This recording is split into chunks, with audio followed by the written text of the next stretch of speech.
పంజాల గంగయ్య. ఏం పని చేస్తారు? వ్యవసాయం. ఎన్ని ఎకరాలు ఉంది? నాకు ఎకరం 34 గుంటలు ఉంటుంది. రైతు బంధు పడ్డా?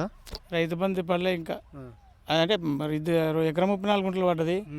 మా మిస్సెస్ పేరు ఉన్నది, ఇంకా వాళ్ళే 3 ఎకరాలు ఉంటాయి. ఇంకో ఎకరానికి పడాలి. ఎత్తానంటే వేయలేదు.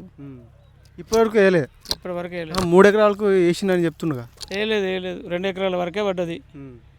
ఇక మళ్ళీ ఇప్పుడు సంగి రైతు భరోసా గురించి ఎదురు చూస్తున్నాం.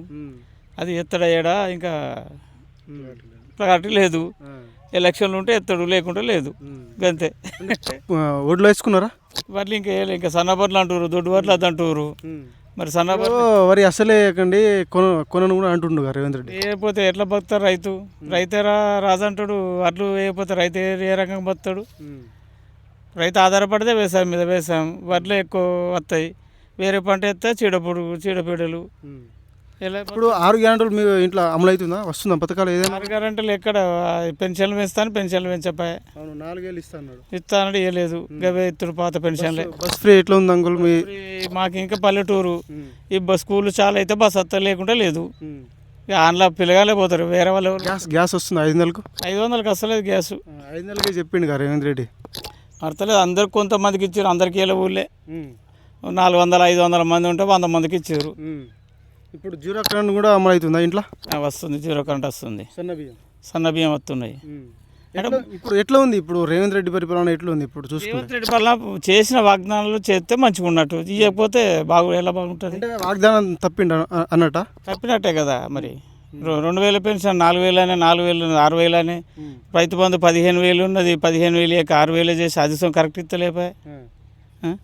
ఇంక ఎట్లా చేసినట్టు? ఎట్లా ఉంది ఇప్పుడు యూరియా కొరత? ఇప్పుడు యాప్ పెట్టద్దు. యూరియా పాత పద్ధతిలో ఇవ్వాలి. యూరియా యాప్ అందరు రైతులు చేస్తారు, చదువుకున్న వాళ్ళు లేరు కదా. యూరియా యాప్ పాత పద్ధతిలో ఇవ్వాలి. నువ్వు ఎకరానికి 2 బస్తాలు వెయ్యి, కానీ పాత పద్ధతులు. యాప్ తెలియక రైతులు యూరియా అందక టైంకి వేయక నష్టపోతున్నారు చాలా. గత ప్రభుత్వంలో ఎట్లా ఉండే యూరియా కొరత? రైతు బంధు అయినా ఎట్లా? Time to time పడుతుండే Rythu Bandhu. KCR ఉన్నప్పుడు రైతు బంధు వానాకాలం పంట మీద వానాకాలం ఏసంగి పంటకి ఇస్తుండే. మంచి ఎరువులకు, దున్నులకు, కోతలకు, దేనికో అవసరానికి పనికొస్తుంది. పెట్టుబడికి అవసరం. ఇప్పుడు అలా లేదు కదా. రైతు మళ్ళీ ఎదురు చూడే, అప్పులకి ఎదుటే. ప్రైవేటు వ్యాపారుల దగ్గరకు పోయి తెచ్చుకుంటే తప్ప ఇంకోటి ఏం లేదు. అలా మిగిలేదు ఏమి? రైతు ఎత్తి వేసాం 6 నెలల కట్టం, ఏం మిగులుతుంది? ఇప్పుడు కేసీఆర్ ఉన్నప్పుడు ఎట్లా ఉండే అన్న? కేసీఆర్ ఉన్నప్పుడు బాగుండే. అదే ఇప్పుడు కేసీఆర్ 10 సంవత్సరాలు చేసిండు. మంచిగా రేవంత్ రెడ్డి అన్న చెప్పని పనులు చేసిండు కేసీఆర్. రైతు బంధు ఇస్తా అని, రైతు బంధు అని ఇస్తా అని చెప్పలేదు, ఇచ్చిండు. కళ్యాణ లక్ష్మి అని ఇచ్చిండు. కేసీఆర్ కిట్ అని ఇచ్చిండు. ఇంకా ఏది ఉంటుంది నిరుద్యోగ వృత్తి అంటే అది ఇవ్వలేదు. నిధులు అయితే వచ్చినాయి. నీళ్లు చేయబట్టే, కేసీఆర్ చేయబట్టే ఇంత పంట పడుతుంది. కేసీఆర్ లేకపోతే నీళ్ళు ఎక్కడ? ఈ పంట ఇప్పుడు మీరు చెప్పింది మొత్తం ఈ గవర్నమెంట్లో అమలు కాలేదా? అమలు ఏడవుతుందండి. అమలు చెప్పిన వాళ్ళు ఒక్కటే, రైతు బంధు వేస్తా అన్నాడు, 15,000 వేయాల్సిందే. మాట తప్పి అని చెప్పద్దు కదా. ఒక ముఖ్యమంత్రికి ఉండి అలా చేయకూడదుగా. మీకు ఎన్నిసార్లు పడ్డది? ఇప్పుడు గవర్నమెంట్ రైతులు మాట్లాడితే ఇవన్నీ కేసులు అది ఇది అంటారు. మేమేం మాట్లాడగలుగుతాం? ఉన్నది చెప్తా అంటే కేసులు పెడుతుండ్రు, పెడతా అంటుండ్రు. అంత మించి ఏముంది? ఇంకా ఇప్పుడు రేవంత్ రెడ్డి వచ్చాక మీకు ఎన్నిసార్లు రైతు బంధు వచ్చింది? ఇప్పుడు 2సారి వేసిండు, 3వది సగం వేసిండు. ఇప్పుడు 4-5 పడాలి. 5 రైతు బంధు పడాలి. 2 సార్లు రాకపోయా.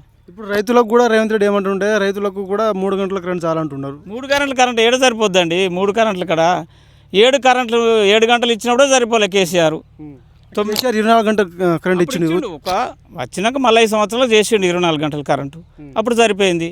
ఓ రైతు ఊరికే బాయ్, ఓ రైతుకు ఎవరికని చెప్పితే కరెంట్ వస్తే ఎట్లా నీళ్ళు పెట్టుకుని, బర్రెలకు నీళ్ళు పెట్టమని చెప్పితే ఉండే. కరెంట్ లేకపోతే ఎట్లా పెడతాడు నీళ్ళు? ఎట్లు మాడి అడవులనే ఉంటాయి కదా. పశువులకు బాగా ఇబ్బంది కదా 3 గంటల కరెంట్ ఇస్తే. చాలా కష్టం అవుతుంది అది. మీ ఎమ్మెల్యే ఎవరు ఇక్కడ ఉన్న? మేడిపల్లి సత్యం గారు. వచ్చిండ ఎప్పుడు ఆపసంపదకి వస్తాడు? ఆపసంపదకి వస్తుండలే. ఏమైనా అభివృద్ధి చేసిండ 3 సంవత్సరాల నుంచి? అభివృద్ధి అంటే మేము చూడలేము కదా, మేము తిరగలేము కదా. ఆయన ఎంబడున్న లీడర్లే చూస్తారు, మేము పోలేము కదా. మీ ఊర్లో అంటుంది? మా ఊర్లో అయితే ఇంతవరకు ఏం అభివృద్ధి ఏముంది? గత ప్రభుత్వంలో ఏమైనా జరిగిందా? గత ప్రభుత్వంలో అన్నీ జరిగినాయి. ఎట్లా ఉంది ఇప్పుడు? మళ్ళీ కేసీఆర్ రావాలని ఊర్లో అనుకుంటున్నారు ఇప్పుడు? ఖచ్చితంగా కేసీఆర్ రావాలనుకుంటారు. ఎందుకన్నా ఏం చేసిండు మిమ్మల్ని రావాలనుకుంటున్నాడు? ఆయన రైతుకు కంపల్సరీ మేలు చేసిండు. రైతు బాధపడకుండా అప్పుల సప్పుల కోకుండా రైతు భరోసా చేసిండు. వడ్లు మహిళా సంఘాలు పెట్టి కొనిపించిండు. ఎక్కడికో పోయి ప్రైవేట్ వ్యాపారాలకు అమ్ముకోకుండా చేసిండు. అది మేలు జరిగింది. ఇప్పుడేంది 3 కిలోలు కట్టు, 4 కిలోలు కట్టు, ఆడికైనాక మిల్లికైనాక మళ్ళా బస్తాలు కట్టు. ఇప్పుడు అవుతుందా ఈ గవర్నమెంట్లో? కంపల్సరీ అదే చాలా చేస్తున్నారు కదా, చేసేపట్న అంటున్నాం కదా. నాకు అంట కొడితే 80-90 బస్తాలు వెళ్ళినాయి. అందులోకెళ్ళి సంచికి 3 కిలోలు 43 కిలోలు జోకిరి. మిల్లికైనాక మళ్ళీ 4 బస్తాలు కట్ చేసిరి. అలా నష్టం కదా చాలా. రేవంత్ రెడ్డి కూడా అంటున్నాడు 10 సంవత్సరాలు నేనే ఉంటాను అంటున్నాడు. ఉండని ఉంటే చేయాలి, పనులు చేస్తూ ఉండని అద్దంటాం మేము. పనులు చేసినాక ఉండని, పనులు చేయకపోతే ఎవరు ఎత్తారు ఏరు కదా. మనసులో పెట్టుకోరా రైతులు జనం, చేసిన చేయని వాళ్ళని చూడరా. ఆయన చెప్పిన వాగ్దానాలు చేస్తే ఉండని అద్దంటలేము, కానీ వాగ్దానాలు చేయకపోతే ఎలా ఉంటాడు, చేస్తారు ఓట్లు వేయరు కదా. ఇప్పుడు మళ్ళీ వచ్చేది ఏ గవర్నమెంట్? మళ్ళీ వస్తే కేసీఆర్ వస్తాడు పక్కా. పక్క 100%. ఆయననే కాంగ్రెస్ అభ్యర్థినే, కానీ కేసీఆరే కావాలి మాకు. కేసీఆరే కావాలి. కేసీఆర్ వేసిండు కాబట్టి కేసీఆర్ కావాలి. మేము చిన్నప్పటి నుంచి కాంగ్రెసే, కానీ ఎంత చేసినా ఎవరు వచ్చినా కానీ పోలే. కానీ కేసీఆర్ అంటే కాంగ్రెస్ ప్రభుత్వం చూసి చూసి ఇసుకు పెడుతుంది మాకు. ఏం చెప్పలేకపోతున్నాం ఎవరైనా అడిగితే, అది బాధగా ఉంది.